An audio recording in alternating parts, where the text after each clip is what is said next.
Streaming live now on News8000.com. You're watching WKBT La Crosse. This is News 8 Now at 10. Good evening, and thanks for joining us for News 8 Now at 10. I'm Ken Kozarowski. And I'm Amy DuPont. We are following dozens of races and referendums tonight for this 2022 midterm election. And before we get to those results, as they're still coming in, we'll first check in with our chief meteorologist, Bill Grahl, with a look at the skies. Well, beautiful day for Election Day. Highs in the lower to middle 50s today, including 55 in La Crosse, 53 in Eau Claire, even a 57 in Boscobel. Now, the street's a little damp here in downtown La Crosse. We've had some very light rain showers, but those of you to the north have had some periods of rain showers and even some isolated thunderstorms as well. You can see a couple of lightning flashes being detected on the radar there. So, Eau Claire, you've been in and out of the rain showers. Again, a clap or two of thunder, not completely out of the question just to your west, so you might see a flash of lightning and hear some thunder and some additional scattered showers kind of along the I-90 corridor. So we'll have to deal with these for at least the next couple of hours. Current temperatures pretty mild for this time of year and this time of night, mid-40s to around 50 degrees. And overnight, temperatures are actually going to remain steady or even rise a bit with breezy southeast to southerly winds 10 to 20, gusting to 25. Again, that chance for scattered showers and a few thunderstorms. Schoolcast for tomorrow, plenty of clouds, mainly dry and pretty mild even with the cloud cover. Highs around 65 degrees. We've got some thunderstorms in the forecast on Thursday and a big temperature crash on Friday. Details coming up. All right. Thanks. All right, let's get to those, get to what we know so far about the midterm election results. And we're going to begin with Wisconsin's 3rd Congressional District. Again, what we do know is that we will have a new person filling that seat because longtime Congressman, Democrat Ron Kind decided not to run for re-election. He is leaving Congress after 26 years in office. So we're trying to pull up some interactive map results for you right now to take a look at where things stand up to the minute. This is a county-by-county look. In La Crosse County, Brad Pfaff in the lead, but you see the swath of red around the majority of this 3rd Congressional District. It is leaning red for Derek Van Orden, who, like Amy mentioned, had run in this race before, narrowly lost to Ron Kind 2 years ago, and has had quite a bunch of momentum throughout this entire election season. Has also raised at least $5 million more than Brad Pfaff in terms of campaign funds, getting his message across. And headed into this race, Van Orden had a pretty commanding lead. Pfaff has gained a lot of momentum tonight. Let's check in with our News 8 Now's Emily Haugen. She is live at the Derek Van Orden Watch Party. And Emily, I know that Van Orden has already spoken with his supporters at least once. What's the mood like there right now? Amy and Ken, yeah, you're right. He has spoken. He hasn't spoken since he last did about an hour and a half ago, I think, now at this point in time. But there has been plenty of cheering and optimism, even though he hasn't been around too much. Every time his name comes up on the ticker, everyone cheers. But anyway, yeah, as I mentioned earlier, Van Orden did speak to us earlier. He was on the stage, took the stage, thanked supporters, thanked family, thanked everyone else involved. There were also other speakers who spoke on Van Orden's history, military service, and how that could translate to his service in office if he were to win. The race is, in fact, too close to call right now, but I spoke with Bill Feehan earlier. He's involved with the Republican Party here. He says it's very optimistic. He's telling me that because of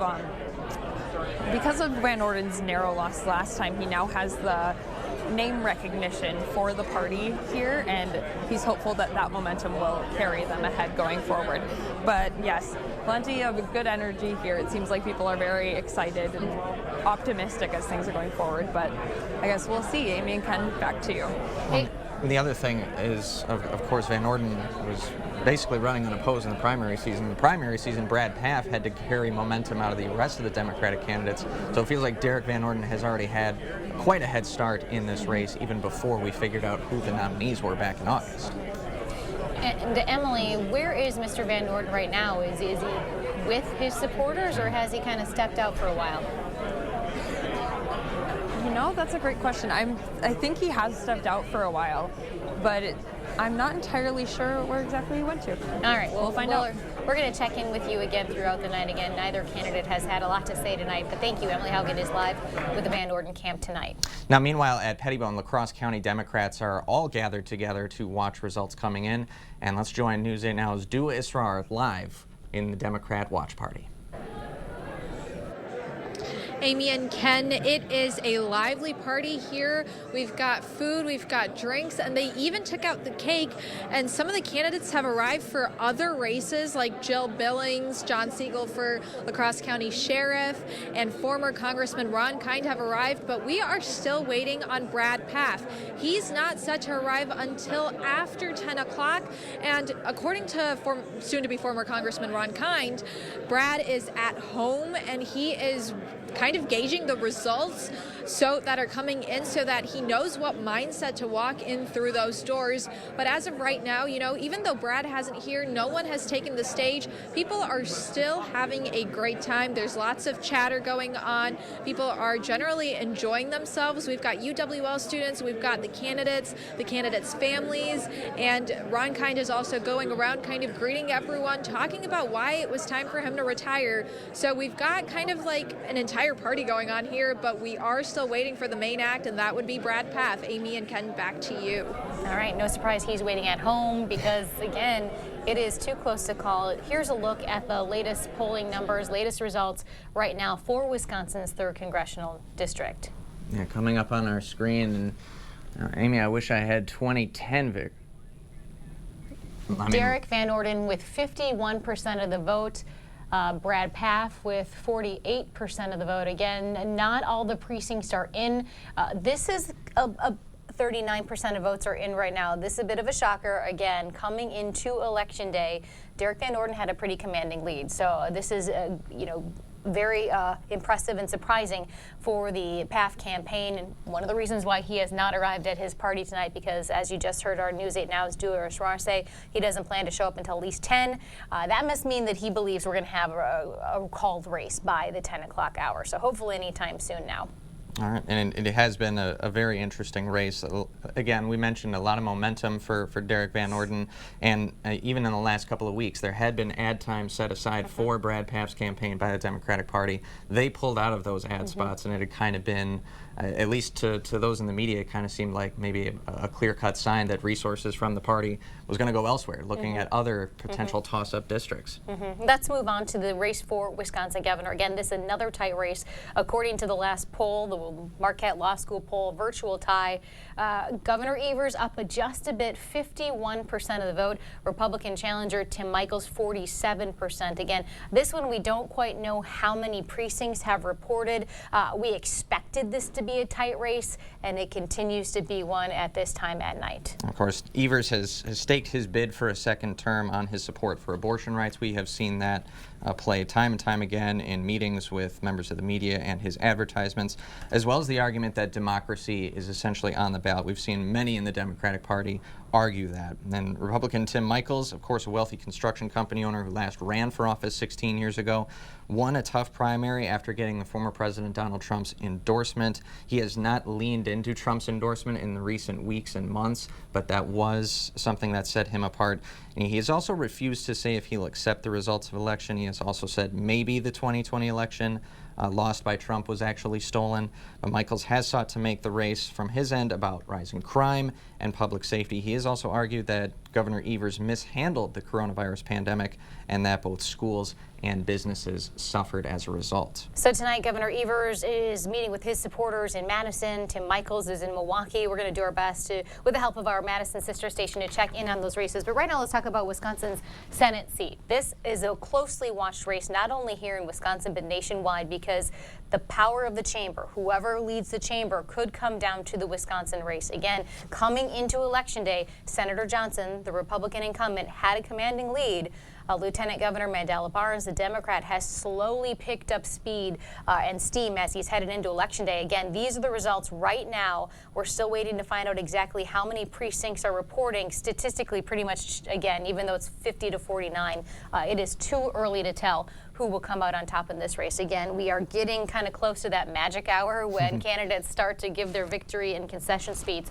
But again, we're not hearing that from any of our candidates right now because all of these races in Wisconsin are very close. And of course, we had heard from clerks, other poll workers that any results said tonight are based on projections, Yep. and that the certification and the verification in the days ahead with post-election audits, of course, this is quite a long process. So we're used to instant gratification, but it is not that in elections for sure. Well, again, we are covering more than 80 races and referendums here at News 8 Now for these 2022 midterm elections. We are going to take a quick break right now, and when we come back, we're going to speak with our political analyst, Anthony Tregoski, about what we can expect for the rest of the night. Stay with us.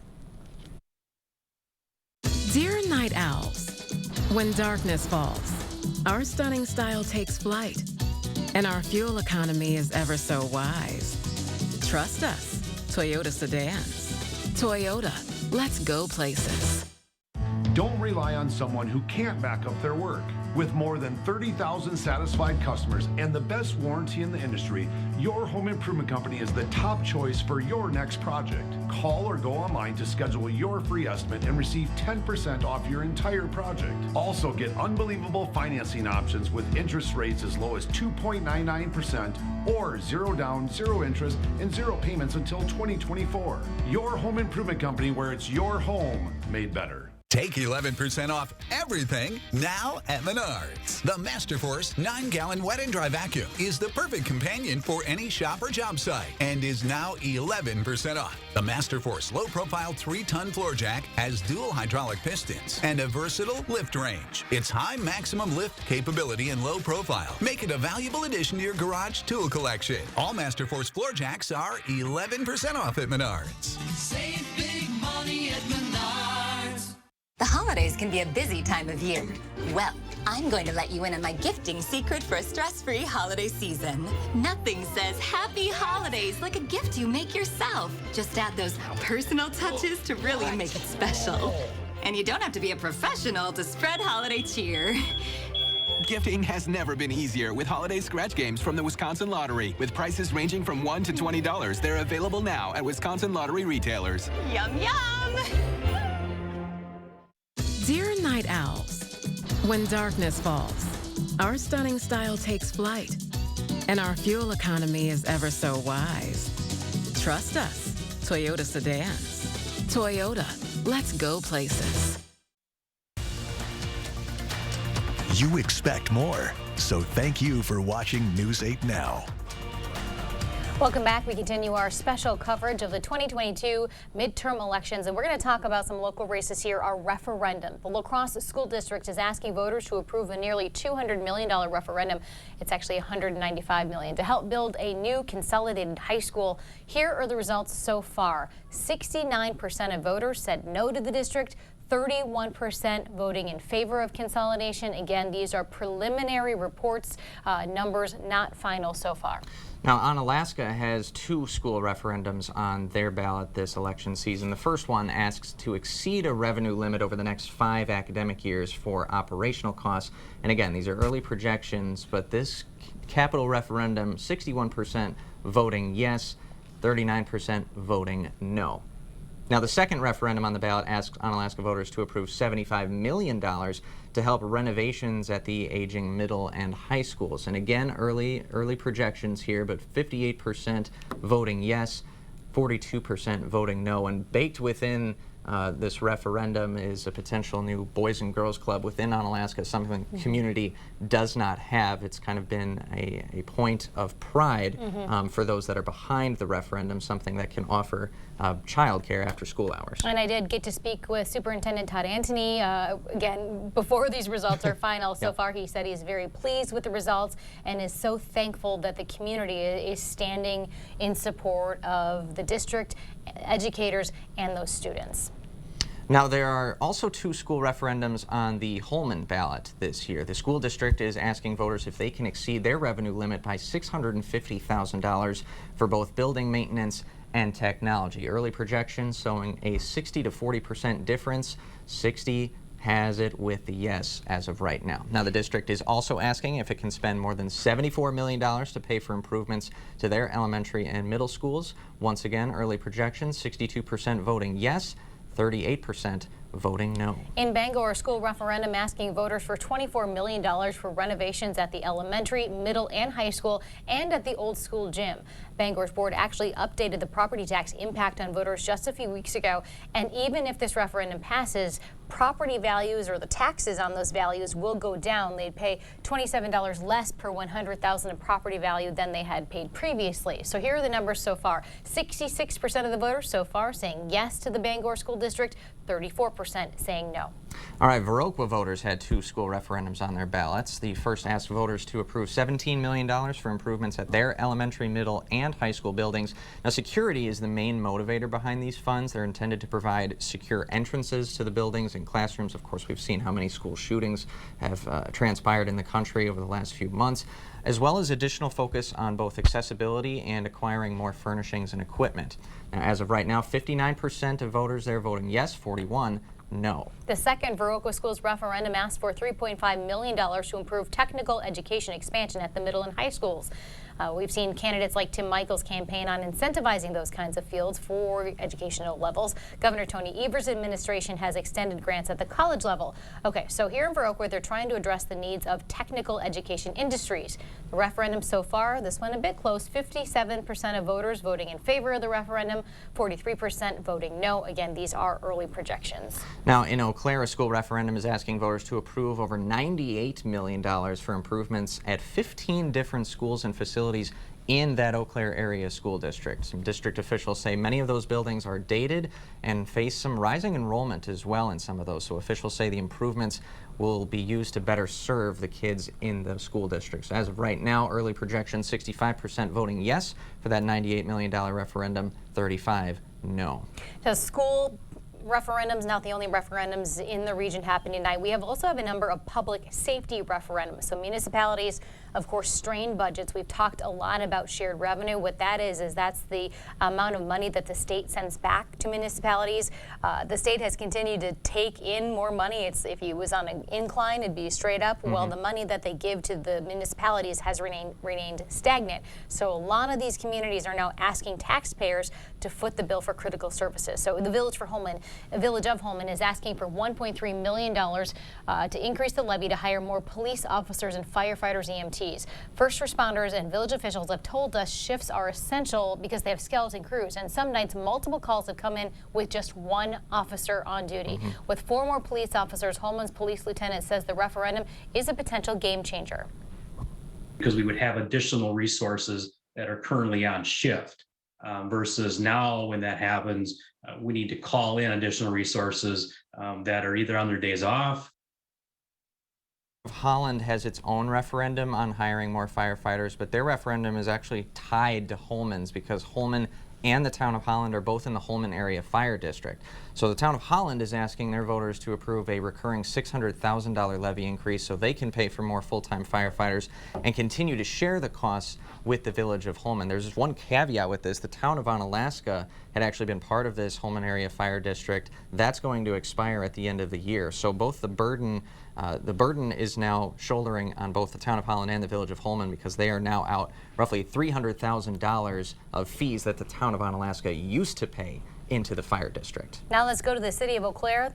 They are asking residents there for over $1 million to go to hiring 15 more public safety personnel. That's 6 more fire EMS, 6 police officers, 2 community service officers, and 1 law enforcement associate to help with 911 dispatchers. City officials say if approved, residents will see a property tax increase of $38 per $100,000 of property value. You see the latest numbers. This one looks like it will pass as well. 63% of voters in the Eau Claire area voting yes. We do want to add one also up there, Chippewa Falls. We do not have those numbers on your screen, but they also have a public safety referendum. They are asking to raise their levy by $1.3 million to hire more personnel for both fire and police. Fire Chief Lee Douglas there says the number of fire staff has not changed since 1990, but calls for services have skyrocketed since then. So outside of Milwaukee today, we've been talking a lot about this security, and we've been talking with Anthony Tergassi all night. He's our political expert here. results, they're coming in much faster than we had expected. We knew a lot of these races were going to be close. And the reason it takes time is because the clerks are making sure we get it right. You got that right, Amy. The clerks do a fantastic job of accurately, safely, and securely tabulating and reporting the election's results. That's exactly what they're doing. We don't have calls to make in some of these key races, like the 3rd District here in Western Wisconsin, the statewide races for governor and U.S. Senate. We don't have those calls to make because the clerks are doing an excellent job of accurately reporting the results. We have to be patient, but the results will come in. We will be able to make those calls eventually. These are competitive and important races. Before we go to break, I want to ask you, since we've been talking a lot about the referendums, public safety and school referendums, most of them look like they're going to pass, with the exception of the school district of La Crosse's referendum, which, as you know, at home, there's been a lot of controversy. Historically, with these high turnout elections, how have referendums fared? Is this normal or is this not normal? What we've seen, Amy, is normal. These referendums have a very high success rate. What we saw with the public safety referendums, the school referendums, overwhelmingly they are passing. That is typical. These referendums have a very high success rate. Voters are very willing to increase funding for public safety, for municipal services, and for schools. The exception is the city of La Crosse. That has gained statewide attention for how big a ticket item it is, $195 million, and just what a big change it would be to go from 2 high schools down to 1. This has gained statewide attention, and people around Wisconsin are watching what happens in the city of La Crosse with this school district referendum. And we did ask a member of the school district of La Crosse to speak with us tonight. They will be speaking with us tomorrow, but they wanted to hold off until all the results were in. All right, yeah, planned press conference. So. Anthony, you want to stick around a little bit longer? Let's do it. Chill with us here. Let's do it. Now, as the results continue to come in, we will have up-to-the-minute results as they come in. We're also going to check in with our chief meteorologist, Bill Graw. He's going to have your forecast in just a bit. Stay with us. Papa Murphy's presents How to Change the Way You Pizza. Step 1, grab a delicious Papa Murphy's pizza. Step 2, bake. Step 3, chow down on the deliciousness. Order the limited time Hog Heaven pizza for just $12.99 at papamurphys.com. Chevy Silverado. It's got the power you want and the capability you need to do the job so you can get to the important work. Find new moments, find new roads. Get a $500 cash allowance on all 2022 Silverado pickups with a 2.7-liter engine. Plus, current Chevy owners can get an additional $2,500 cash allowance. Plus, unlock your code to claim $500 Chevy Cyber Cash. This is the Riverbank team. We're tough, we're determined, and we are the largest locally owned community bank in the La Crosse area. Across all 14 community branches, our game plan remains constant. Go the extra yard to provide personal service and support to help you and all of our clients reach the goal line. Call us or stop by to learn more about our Smart Business checking account or any one of our personalized products and services. Join our team. Riverbank, local banking made simple, member FDIC, equal housing lender. I've practiced personal injury law for 4 years. For 20 years. For 32 years. But I won't write your will. I don't write contracts. And I don't handle divorces. The law profession is broad and complex. I focus my career on one thing. Helping injured people. All I do every day is help injured people get the compensation that they deserve. At Bygoff and Rohde, that's how we get results.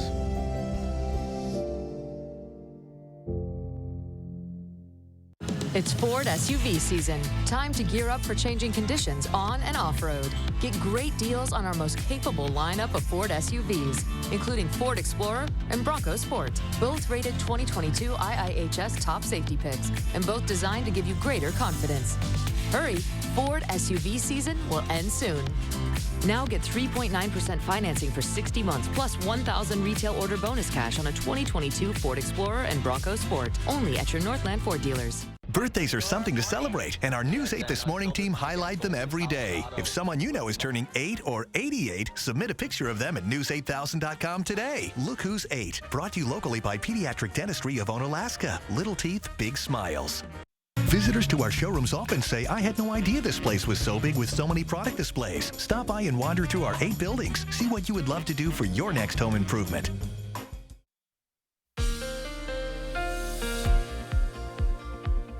Hey, welcome back. We've had some scattered showers, even some isolated thunderstorms across the region this evening. 55 was the high today, a little bit above average. 50 is average, 74 and 5 are the records, and no measurable rain out at the airport through the top of the hour. Probably a trace, but we may add to that overnight with some scattered showers and a few thunderstorms. 50 degrees, cloudy in La Crosse out at the airport, 51 downtown at the station.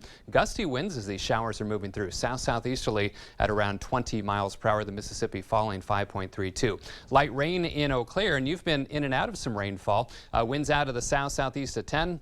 And the pressure falling rapidly as low pressure deepening out to our west. Now, I want to draw your attention to mild air here. That's what we're going to enjoy tomorrow and Thursday as it lifts to the north and east. And then little deep freeze out across the front range of the northern Rockies, 11 right now in Billings. That's the much colder air that's on the way for our area by Friday.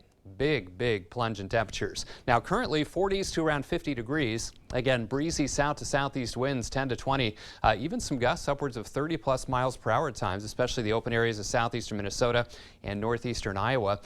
Showers right now, as you saw, the wet streets in Eau Claire. You're in the middle of a shower. Also some scattered showers to your west, and even a few lightning strikes showing up on the radar as well. And then down towards La Crosse, things a little more hit and miss. So the best rain chances are near and north of Interstate 90, but we all have at least a chance for some scattered showers and isolated thunderstorms overnight as this warm front crosses the area. But there's the strong cold front and that dump of cold air that's not going to be around here until late Thursday night into Friday. Until then, southerly winds. That's why we're going to be so mild. Scattered showers and isolated storms overnight.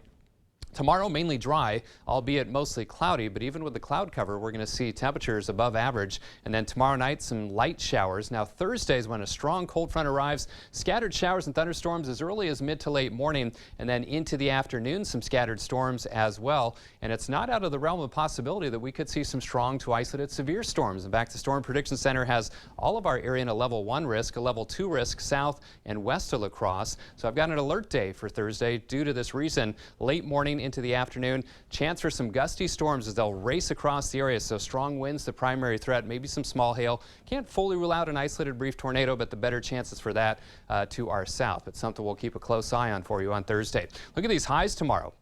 Mid-60s across the county. In fact, 60s, mid to upper 60s down to the south, and more of the same as you head to the north.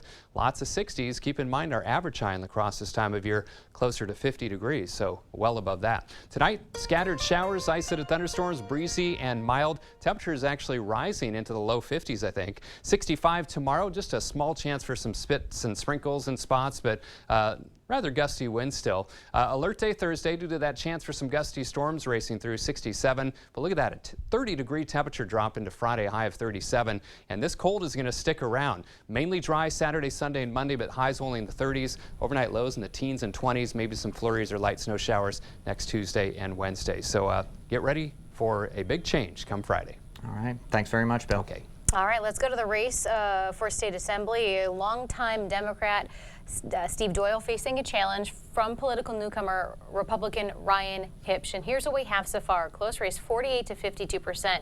But our crew, who is with the Hipsch campaign tonight, says it sounds like everyone's going home, that Ryan Hipsch will concede to Steve Doyle. We are tracking down Mr. Hipsch right now, but again, what we're hearing from our crew at the Hipsch party is that Ryan Hipsch will concede to Steve Doyle. I want to bring in our political expert, Anthony Tregoski, because this was one of those races that was closely watched by the entire Republican Party. Mm-hmm.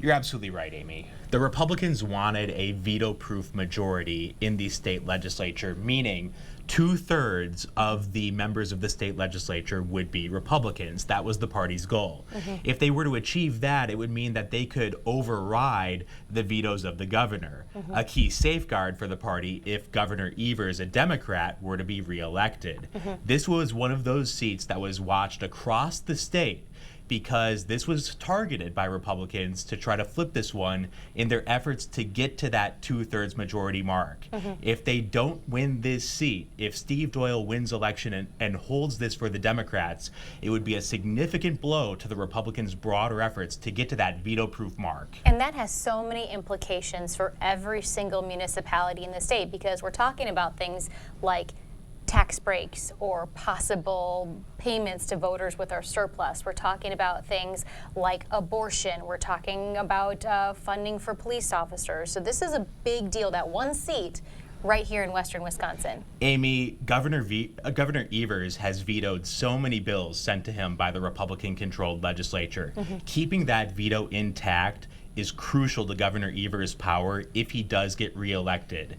The Ryan Hipsch-Steve Doyle race has been closely watched because it has been seen as potentially the pivotal race in that 2/3 majority mark that the Republicans have been so hopeful to get. And it felt like Steve Doyle's campaign kind of recognized that this would be a battleground, because among assemblymen in the Democratic Party, spending was actually pretty high in Doyle's camp for this. Enormous, Ken. There was enormous spending on this campaign. Think about it. 1 out of 99 districts in the entire state of Wisconsin got hundreds of thousands of dollars of spending.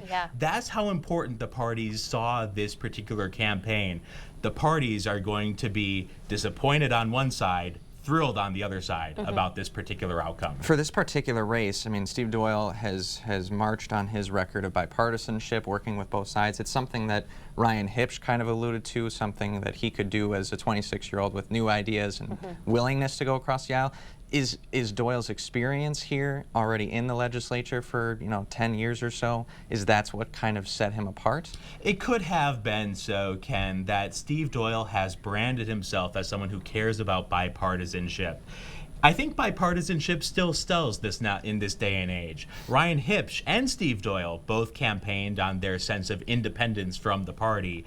And so I think there's the sense that, look, sometimes voters do crave that independent-minded member of the legislature, and maybe who was able to sell that brand the most, perhaps that's how this race was decided. All right, let's go to the 95th Assembly District. This one, Jill Billings, incumbent Democrat Jill Billings, facing a challenge from Republican Chris Woodard, and it does appear that Jill Billings will win re-election. All right, and of course Billings has the experience, while Chris Woodard has been serving on Common Council for about a year and a half. But Jill Billings, another assemblywoman who has that bipartisan experience, working with Rebecca Clayfish about 10 years ago in a couple of committees. That's right, Ken. This was no surprise at all. This is a safe district for the Democrats. Jill Billings wins with a large margin. No surprises here. The key one we were watching was that Steve Doyle-Ryan Hipsch race. That is the pivotal race in our region. No surprise to see Jill Billings coast to another term. Let's talk about statewide elections here. We have Attorney General, we have Governor, we have Secretary of State, all those statewide races, all very, very close. No one conceding, no one claiming victory, but we are hearing some whispers, at least for the governor's race. We're hearing that Tony Evers is doing better than his Democratic counterpart, who is running for Senate, Mandela Barnes. Amy, a big question would be if the parties would do roughly the same in both races, or if you would see one candidate emerge as stronger than the other candidate. In this case, we're seeing that Tony Evers is outperforming Mandela Barnes, and conversely, that means that Ron Johnson, the Republican for Senate, is outperforming Tim Michels, the Republican for governor. What we might have is a few swing voters, some people who may have voted for Tony Evers and Ron Johnson. Split ticket voting for people of different parties. It's on the decline. It's not quite dead yet, though. All right, let's look at the latest results for our race for Wisconsin governor and our race for U.S. Senate. Again, these results not final. They're still coming in. But again, as you said, Governor Evers, 50% of the vote. Mandela Barnes, 50% as well. That number, I think, has fallen behind a little bit in our last check-in. We are having to update these numbers manually. So Johnson has taken over the lead again. But it's interesting. We can't vote straight party here in Wisconsin. So you can't just pick Democrat and go down the line, or Republican and go down the line. And that's where we see things like this. Amy, that's an extremely important observation. Most people do just vote the party line. But there is a small number of voters voters out there who are willing to vote for candidates of different parties on the same ballot.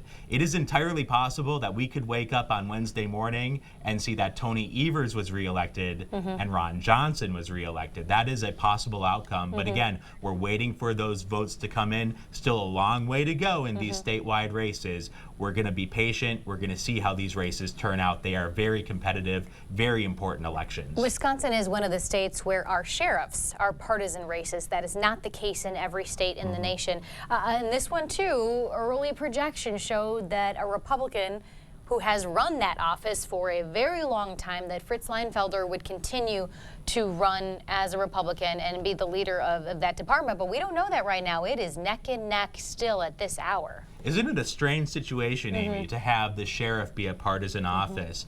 If there are reforms to be made in Wisconsin elections, I would recommend taking the party label away from some of these offices where the party label does not provide useful information to the voters.